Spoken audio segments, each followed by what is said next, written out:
Jaden Daniels, watch out. Caleb Williams is chasing you down in the Rookie of the Year race. We react to the best and worst fantasy performances in Week 6 on today's episode of Locked On Fantasy Football.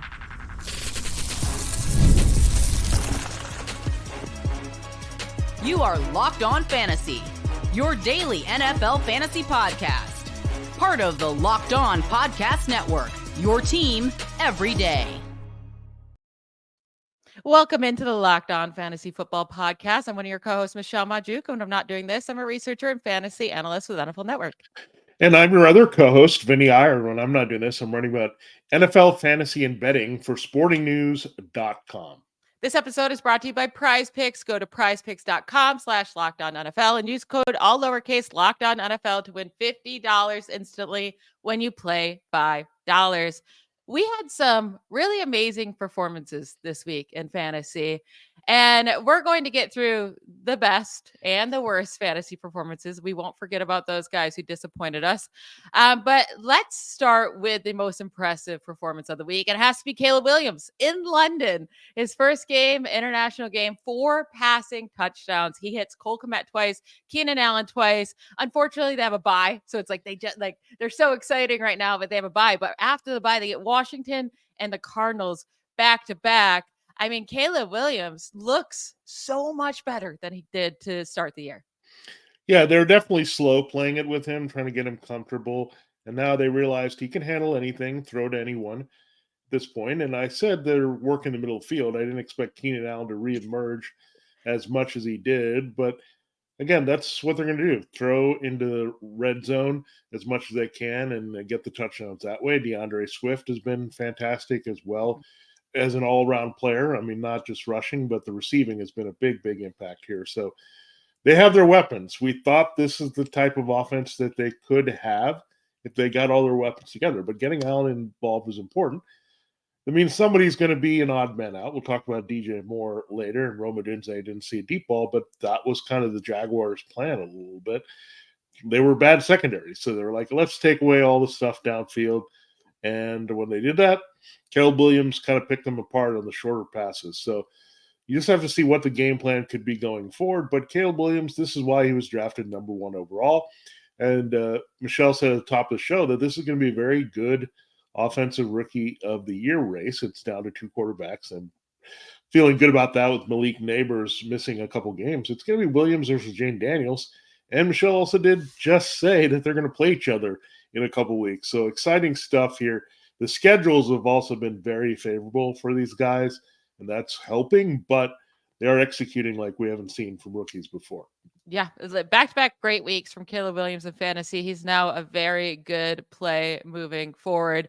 Now, the only guy that beat out Baker Mayfield in fantasy points this week was Caleb Williams. But Baker Mayfield has now finished as a top 5 quarterback in 4 of 6 games played this year. He also had a top 7 finish in there as well. Only one bad fantasy week this season. He is the quarterback 2 in fantasy points per game, like only behind Lamar Jackson. Baker Mayfield, is it just going to continue to happen? Because he is just slinging it all around. Yeah, we'll see. The Ravens are a favorable matchup for the passing game this week. It'll be a Monday night game there. So all eyes are going to be on that. Baker Mayfield just playing well. He's adjusted well to Liam Cohen offense. He's getting it done with whoever's out there. We thought this could be a game to work the middle of the field away from Mike Evans, given the Saints' history against Mike Evans. So who came through? Chris Godwin and Cade Otton finally scored. So I said I was feeling a Cade Otton touchdown at some point. It came through. The middle of the field was wide open. But when you give up 600 yards to a team, you're going to do whatever you want. And that was a day where Evans was very quiet, but they went running like nuts. Yeah, I mean, Sean Tucker and Bucky Irving without Rachaad White to just compile more than 200 rushing yards in a game. Like the Saints defense, I don't know what's up with it, but it was just totally lost. I mean, Chris Godwin caught basically a 2 or 3 yard pass that should have been stopped a little bit after the line of scrimmage. He makes 2 guys miss, and he's running into open field all the way for a touchdown, which is great for Godwin, which is great for Mayfield. So I think it's a little bit of the Saints, but I think it's a lot of the Bucks. The offense is really humming right now. They know what they're doing here with Liam Cohen. It's a little bit more balanced. They're definitely more diverse in throwing the ball. Godwin, I think, has been key because he looks fully healthy for the first time in a few years. So I really like everything with the Bucks. And again, this should be a very nice, high-scoring affair. And he gets to go against the number one fantasy quarterback. So we'll have 1 versus 2 here in Jackson versus Mayfield. If you don't have the greatest option, I think you have to play Mayfield. My problem is that the place where I have Mayfield is he's behind Jalen Hurts. And I always am tempted, okay, do I want to put Mayfield in? I did during the bye, but I put Hurts in. He was solid, but it's just hard to just say I'm going to play Mayfield every week because at any point, he did have 3 interceptions in this game, by the way. It was a bit sloppy. At any point, it could be a total clunker. I'm not so sure that's coming, though, in the way this offense is operating. Yeah, I mean, Baker's getting it done, but every time we finally believe in him, he normally does have a clunker. But I think you got to just keep playing him, and he's used to the Ravens, right? So, I mean, it's a different defensive system than when he was with the Browns, but still, he's had some good matchups against the Ravens in the past. So, I think you just keep with Baker. Chris Godwin's been on fire. He's the wide receiver 2 this season behind only Jamar Chase. Crazy. And then we'll talk about Sean Tucker later. Bucky Irving looked great. He came through as a running back 10 on the week. Sean Tucker is actually the running back 1 this week so far. I mean, absurd amount of yardage for him, like close to 190 yards, 2 touchdowns. We'll get to him in our surprise performances and our waiver wire look ahead at the end of today's show. But talking about some more running backs, Bijan Robinson and Najee Harris finally put up some touchdowns, right? Bijan scores twice. It could have been 3 times, but they just needed Tyler Algier to get his, right? And then Najee Harris finally looked really good. He averaged 7.5 yards per carry. It just took Jaylen Warren coming back and everyone just pretty much leaving him for dead, I guess, for him to finally perform 102 yards, a rushing touchdown. They get the Jets next week, the Steelers do, and then the Giants. So should be 2 heavy running games. Do you plug Najee back in? Because he was certainly on my bench this week. Yeah, I mean, he was hard to trust, even in that really great matchup. And maybe we just have to say the Raiders, Panthers, these teams that folded against Harris and Robinson are just not showing up to play great defense at this point, and you can really get well against them. So the Jets, a little trickier. You can run on the Jets. But I think if you don't have a better option, and say you have DeAndre Swift, I guess that would be the only back that's off this week because it's other than him, Rico Dowdle. I guess you could go in that direction with Najee Harris for sure. But when I look at it, I think you might have to just stick with him. As the Steelers' offense continues to get better each week with Justin Fields, that's also helped, right? Where Justin Fields, you got to respect his running a little bit and some of his passing. So that's going to open things up. So Najee, I think I would be able to trust him again after this. Robinson, again, we told you not to worry. We ranked him really high. We're good to go. And how about Joe Mixon coming back from the injury? This team was actually running the ball well without him and producing out of the backfield. So you knew when he was coming back that there was some potential there. But the game script, everything worked out really well for him, and gets the Packers this week. I think he keeps it up. Yeah, Packers, Colts, Jets next 3 games. Joe Mixon has scored. Mixon has scored 25 and 26 points in his 2 full games played this year. So they're going to feed him. He looks really good. He seems like a great draft pick this year. Keep rolling with him as he's healthy. Derrick Henry, we really don't need to talk about him, but another 2 rushing touchdowns. I mean, every single game he's found the end zone. This is before the season. I predicted, and you were with me there, that 25 rushing touchdowns are not out of the question for Derrick Henry. And he's pretty much it's looking like he could hit that this year. The rushing yards are now here as well over the last 4 games. He's just a beast. Yeah, the sure things in fantasy are Derrick Henry's going to score, David Montgomery's going to score at this point. And when Kyren Williams returns this week against the Raiders, he will probably have a big game and score as well. So those 3 guys are like the sure bets in fantasy to find the end zone every single week, no matter how else they're doing. So you love having those reliable players that you know are going to come through, and you know their teams are going to feed them, and you don't have to guess who's going to get the ball to goal line. Yeah, another Ravens player who had a great game was Zay Flowers, 9 receptions, 132 yards. He gets the Buccaneers next week.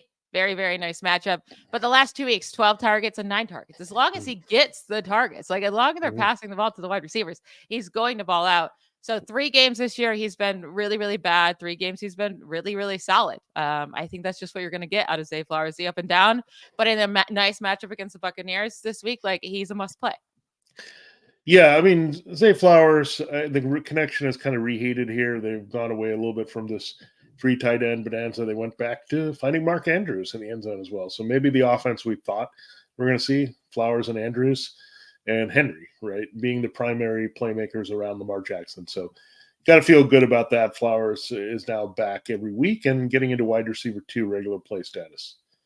And then 2 tight ends had really great games for us this week. Trey McBride, 8 targets, 8 receptions, 96 yards. Awesome. But Marvin Harrison Jr. went down with a concussion. If he misses, Trey McBride is going to get – he already is just getting so many targets. He's a very, very safe play. Still has not found the end zone, though. That's the worry. Yeah.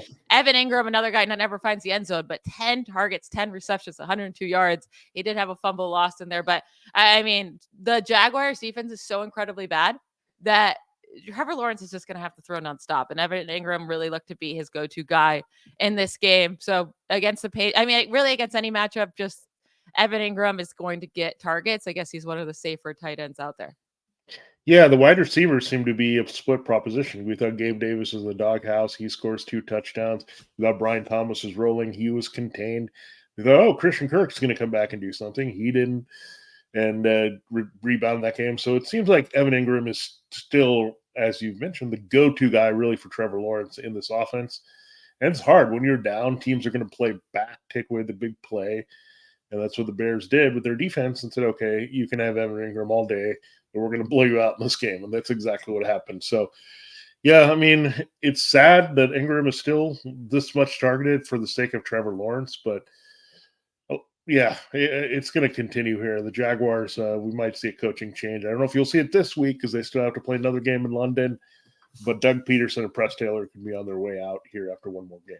And if that does happen, Doug Peterson loves his tight ends, right? He always targets them like crazy. So that could hurt Ingram if there is a coaching change. But for now, he is a must play. We're going to get into the most disappointing performances of the week. The Cowboys fell apart. I mean, disastrous at home against the Lions, like pretty embarrassing. So we're going to get into all those disappointments and what we expect from the Cowboys moving forward after we take a quick break.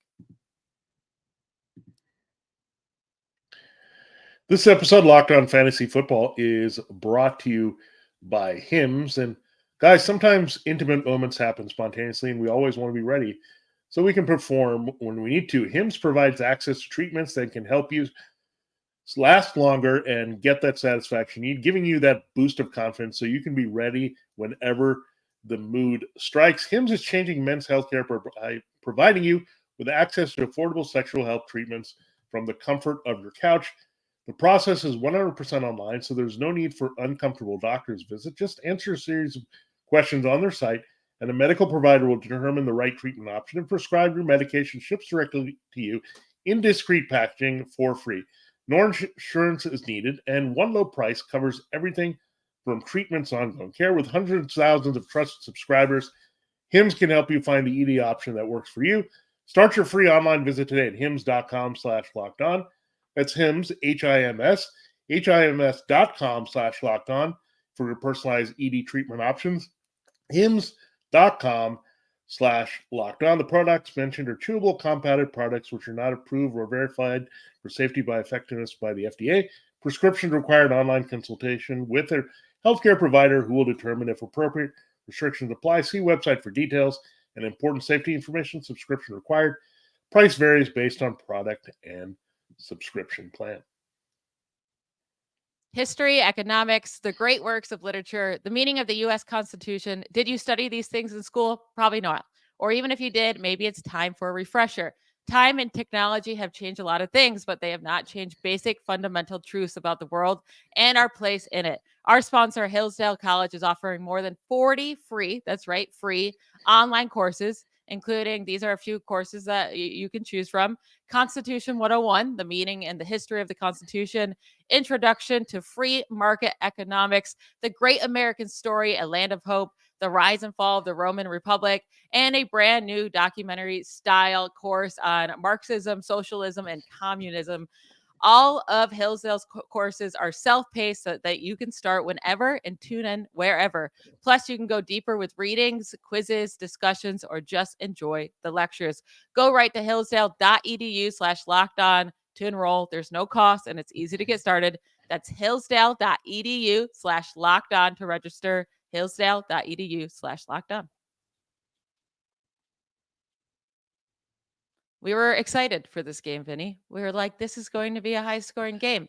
Vegas thought it was going to be a high scoring game. And it was pretty high scoring because the Lions destroyed the Cowboys. But the Cowboys on offense did absolutely nothing. Dak Prescott, 0 touchdowns, 2 interceptions. Rico Dowdle, 5 carries, 25 yards. Ezekiel Elliott actually had more carries than him, but did nothing.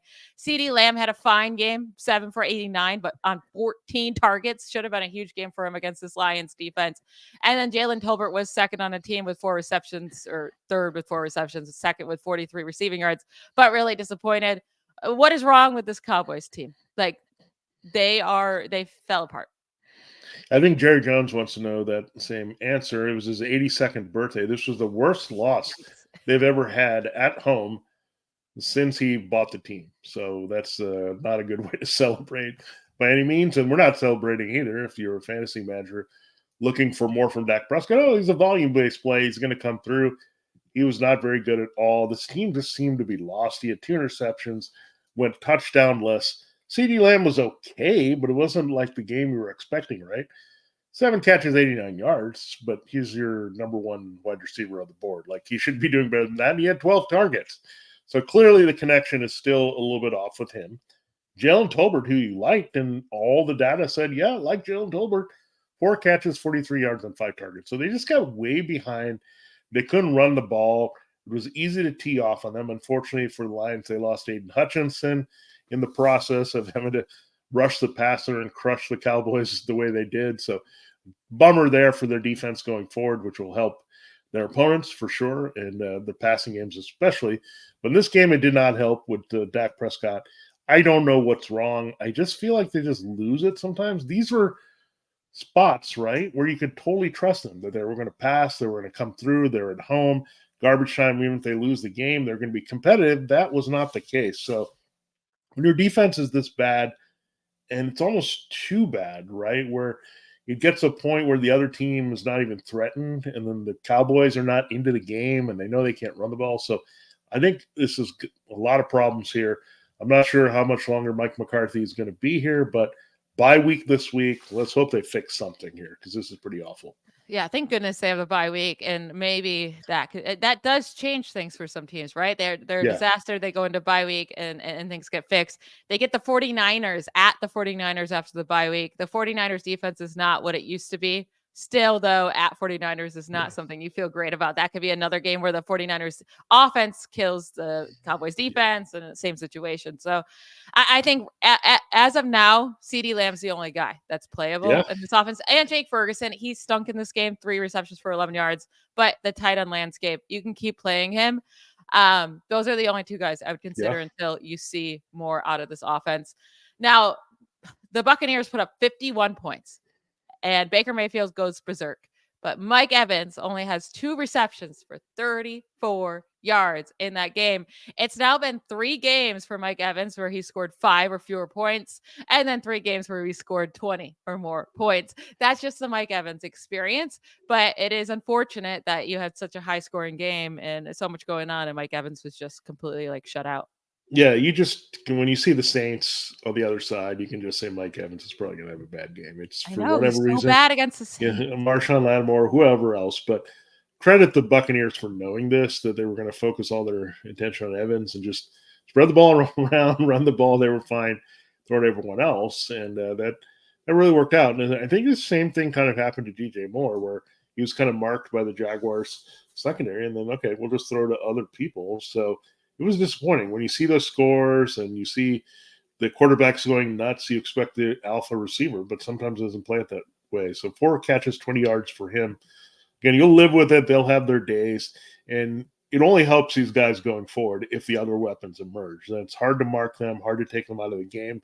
So the diversity actually that you saw in Mayfield and Williams passing, it's going to end up helping these guys in the longer term and have more better performances than not.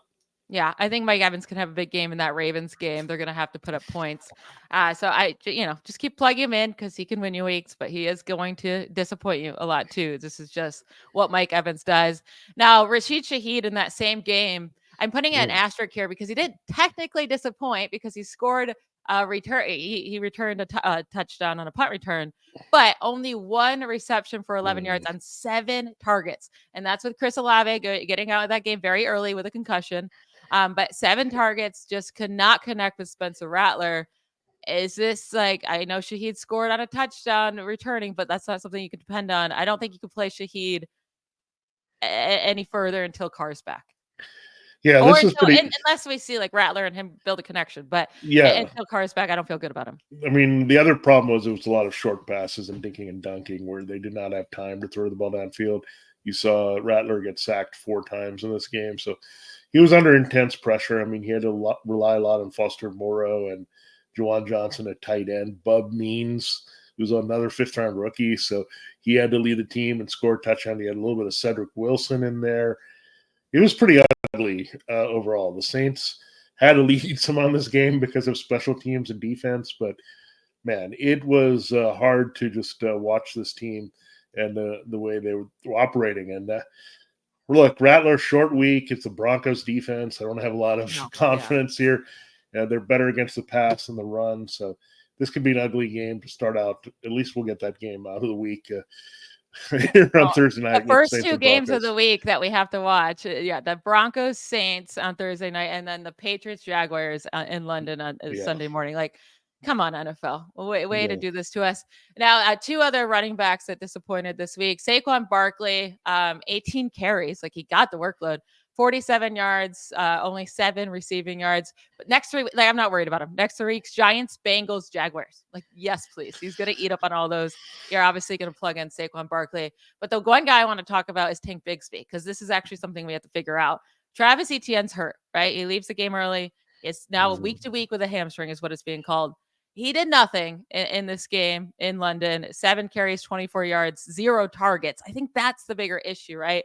And they got Dearness Johnson involved. It wasn't like, okay, Etienne's out, this all goes to Bigsby. Johnson had only 1 fewer carry than Bigsby. Johnson was the receiving back. I mean, it was only 2 targets for him. But what do you do with Bigsby moving forward? They get the Patriots. Is he like a must play without Etienne? Yeah, I think he would have got a good workload and produce had they stay in the game, and they did not stay in the game. And when you lost Etienne, you couldn't really risk getting Bigsby hurt late in the game either. So Dearness Johnson had to kind of do the mop-up duty there. But look at this matchup. The Patriots can be run on. We just saw Joe Mixon have a big explosive game with a long run after a catch for a touchdown. So this will probably be a good rebound game. I don't think they'll be playing behind against the Patriots. At least it'll be an even game script. They're 5.5-point favorites early, back in London, by the way. So they won't have to travel, so that helps a little bit with being ready for this game. They're going to be a little desperate coming out. But I think this game script says Bigsby and this matchup says Bigsby is going to be okay.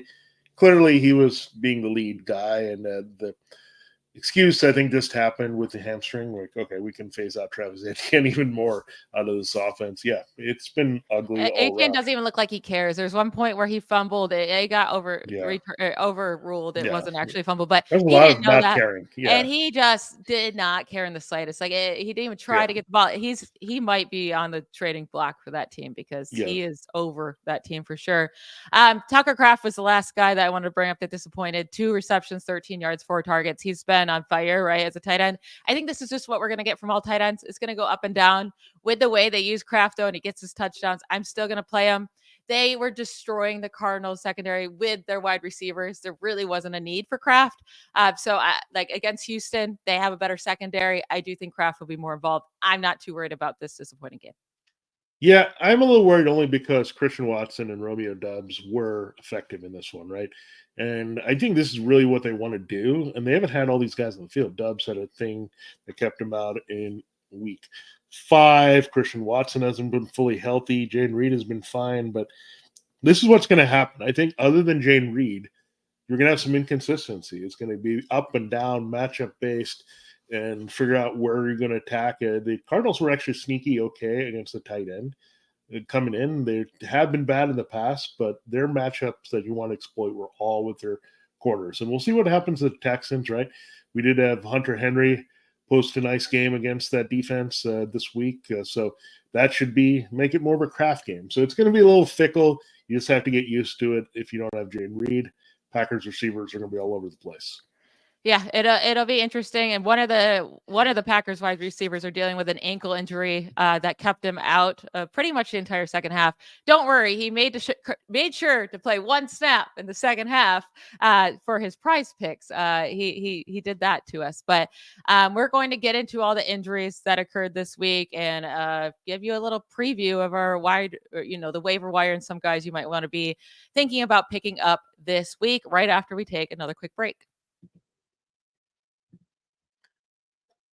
We told you at the top, this episode of Locked On Fantasy Football is brought to you by Prize Picks. What is Prize Picks? Prize Picks is the best place to get real money sports action with more than 10 million members and billions of dollars in award winnings. Prize Picks has made daily fantasy sports accessible to all. You just pick more or less on at least two players for a shot to win up to 100 times your cash. Run your game all season long on Prize Picks. We give out our Prize Picks of the week. We had a 6 for 6 week last week. We're doing pretty well this week. I think we've only missed one, and we have one more that we're looking at here. Going into Monday night, Breece Hall, more than 24.5 receiving yards is the last one there. Otherwise, I think we'll have a 5-1 week. We'll be 11-1 over the last 2 weeks. So we're looking forward to that. And you can get in on the action, take advantage of our picks, and play your own game. Run your own game there at Prize Picks. It's a lot of fun to play. And again, you don't have to pick a ton of players, just a few, and you'll get what you're looking for there on a Prize Pick. So it's just easy. You just look at the stat projections that are set early in the week and to see which are the best that you would like to go. More or less on this show, we're about fantasy, so we're looking more, but you can go and cash in with less as well. Download the app today and use the code LOCKEDON to get $50 instantly after you play your first $5 lineup. Check it out. Prize Picks, run your game. Check it out and get in the game right now. Again, Prize Picks is the best way to play daily fantasy sports. All right, Michelle, Prize Picks, some of them let us down. One was Jahmyr Gibbs not getting in the end zone, but overall, it was a good week for a lot of people. But we did have some things that we're concerned about, injuries that we have to navigate through, and also just some guys that surprised that we want to put on our waiver wire list here early for week 7. Yeah, we had that. Unfortunately, like a lot of these injuries happened so early in the game. Chris Olave and Marvin Harrison Jr. both left the game early with a concussion. Travis Etienne was more in the I mean, he wasn't doing anything anyways, but hamstring injury week to week. Dallas Goedert, hamstring injury. And then Jaden Reed left the first half with an ankle injury, came back for one play in the second half, but it couldn't keep going. So we'll see how long that injury will keep him out. But let's start here with the Packers with Jaden Reed hurt, because Romeo Doubs comes down with 2 receiving touchdowns. He hasn't been doing anything all year, right? He did only have 4 targets, 3 receptions, 49 yards, but scored twice. Is he the guy, though, that will fill in for Jaden Reed if he misses? Is he the guy you want to pick up on waivers? Christian Watson, I'm not sure if he's available out there, but 3 receptions, 68 yards, a touchdown. Again, only 4 targets. This ball was spread around. Like Jordan Love was spreading this ball around this offense. There was like 10 guys here who had a target. So what are you doing if Jaden Reed misses? Is Romeo Doubs a top pickup this week? Yeah, we got to look at this matchup a little more closely and see how the Texans are going to approach this as well, right? Not if they don't worry about Jaden Reed. By the way, Dontavian Wicks also got hurt in this game after he had 7 targets last week and didn't do anything. He gets hurt. So, of course, with Wicks hurt and Reed hurt, they pivot back to Watson and Doubs, who used to be the OG combination that we saw a few years ago when they were transitioning from Aaron Rodgers. It's confusing. Again, you have to circle the matchups, but unfortunately, these good quarterbacks, darn these quarterbacks being so good, to be able to spread it out and look for guys that they can find that are open. We saw C.J. Stroud do that with the matchups of Tank Dell and Stephon Diggs. So this could be a very high-scoring game. So I want kind of a piece of a lot of it here. And the Texans, keep in mind, they did have a nice offensive game, but they gave up a lot to a Patriots passing game with Drake Maye that wasn't doing all that much with Jacoby Brissett. So you can throw on them. There's going to be good volume. That's going to be a high-scoring game, hopefully, where you can get something out of every key starting receiver in this one. Yeah, and then another for the Chris Olave concussion, Short Bub week. Means is the guy that steps Yeah. up, right? The 5th-round rookie. He gets 8 targets, 5 receptions, 45 yards. It's nothing crazy and a touchdown, but the 8 targets is very surprising. He was on the field nearly 72% of the Yeah. plays when he had 1 target in the NFL prior to this game. Unfortunately, I don't think he's a guy you even want to consider picking up. If Olave does miss next week, it's against the Broncos. Again, he got 8 targets only for 45 yards. Yes, he got the touchdown, but not a guy I'm considering grabbing off waivers this week.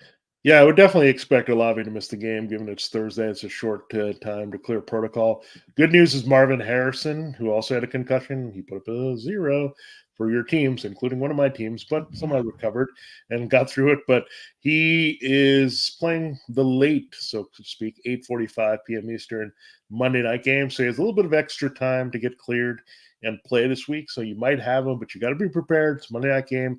It's the last game of the week. So Michael Wilson definitely looking good. I mean, he had some standalone value, and now he's a pretty key target right there with Trey McBride, especially when Harrison's not on the field. So he could be the easy plug and play for you. He was an easy plug and play if you'd known Harrison was going to be out in this game. So I think if he is out, then you play him against the Chargers and hope for the best. Yeah, I mean, maybe they don't fumble every 5 seconds, Yeah. the Cardinals. That'd be great. Every time I looked up at the screen, the Cardinals were fumbling the ball. The Packers were celebrating. I was like, I couldn't believe it. Cowboys target something like 1 of 7. That would also help if he got out of the gate and that threw those Cardinals team guys. is just atrocious. So, One team though that was atrocious made a quarterback change, and at least their offense looks a bit more exciting.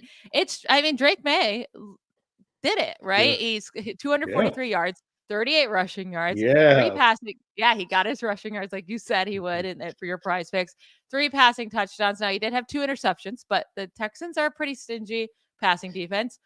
19.5 fantasy points. His go-to guy was Demario Douglas with 6 receptions, 92 yards, and a touchdown.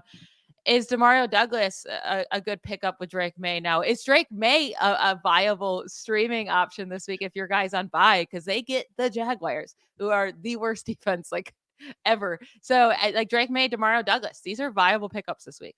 Yeah, Drake Maye, Demario Douglas, and Hunter Henry. That's what I thought this way was going to be. Throw to the tight end, rookie security blanket, Demario Douglas, short area receiver. That was pretty good last year, right? He was a sneaky wide receiver 3 in a lot of games. I know he's not exciting, but he got in the end zone. He is a good PPR, half-point PPR. Yeah.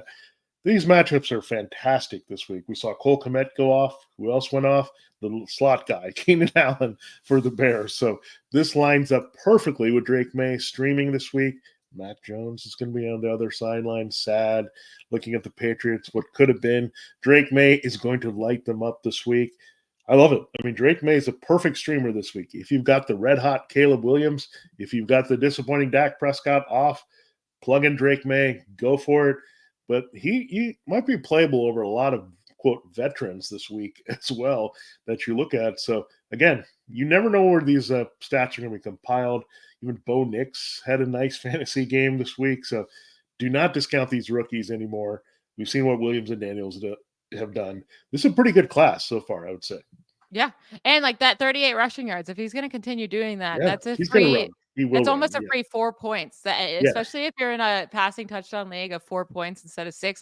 That's like him scoring another passing. Yeah, and he touchdown. cleared his interceptions too. If you get -4, I mean, that's you got those interceptions wiped off the board, so you can't beat that. So I'm excited for what he can do. And the Jaguars I think they have 1 interception on the year, so I don't think you have to worry about that. I mean, Drake Maye should have a big game, and I don't think he even has to try all that much to do it this week. So Jaguars pass defense. I mean, I've never seen a team so dysfunctional on the back end, but they are allowing the most fantasy points. The quarterback lines up really nicely with Drake Maye. Now, let's just end on this. 2 guys from the NFC South, Tyler Algier, Sean Tucker. Unfortunately, Sean Tucker gets the Ravens this week. We're not sure about Rashad White. Is he going to keep it up? But I think for me, Tyler Algier should be picked up in all leagues, and I don't think he's just now for Robinson managers. I don't know. This is the first Yeah. week he did It's well, like playing right? from ahead. Yeah, That's it. because the other weeks he finishes 59, running back Yeah. 34, 53, 30, 48. Yeah, he had a good game with 18 carries, 105 yards and a touchdown. They were leading. But I mean, next week he is definitely a startable option. They Yeah. play the Seahawks, right? So both Mm. Bijan and Algier could get theirs. But it's not someone I'm like dying to get unless I No. really need a plug and I play for yeah. just this week. Yeah, I think he's a good handcuff for sure. You have to Yeah. have him if you're Robinson. Just don't let him sit out there. Someone else should not be having him on their roster. You should. And the other thing I would say is look for the matchup. Are they going to be ahead? Are they having a good matchup? Then I can plug in Tyler Algier as a flex. So he has some standalone value. But if you think it's going to be Kirk Cousins comeback time, they're going to be down, then you really can't totally trust Tyler Algier. So that's how you kind of read it. But Sean Tucker, we liked him last year out of Syracuse. We thought he was going to see Rashad White's job last year, but I don't know what to think now because Bucky Irving was coming on at the same time. So this was kind of a really anomalous game by Tucker, but I don't know what to do going forward. Rashad White, I know, is in trouble. That's all I know. Yeah, I mean, this was by far the best that the Buccaneers have ever looked in their rushing game since Rashad White's been there. Like, keep giving it to Bucky Irving and Sean Tucker. All I know is I feel really good about Bucky Irving moving forward. He did Yeah, play he looked good. 64% of the snaps. Sean Tucker was in there 37%, but they were up. So I think that's why Tucker got the ending Yeah. carries. Yeah, Tucker's gonna be too hard. Like, if you want to pick him up and stash him and just see what happens, then fine. But I can't trust him in my lineup this week, that's for sure. But if you have space, then maybe you consider picking up. We're going to dig way more into the waiver wire and like tell you our rankings of who we want to pick up this week on tomorrow's show. So don't miss that. But that is it for today's episode. Thank you to you all for making Locked On Fantasy Football your first listen every day. We will talk to you tomorrow. Enjoy the Monday Night Football game. Bye, y'all.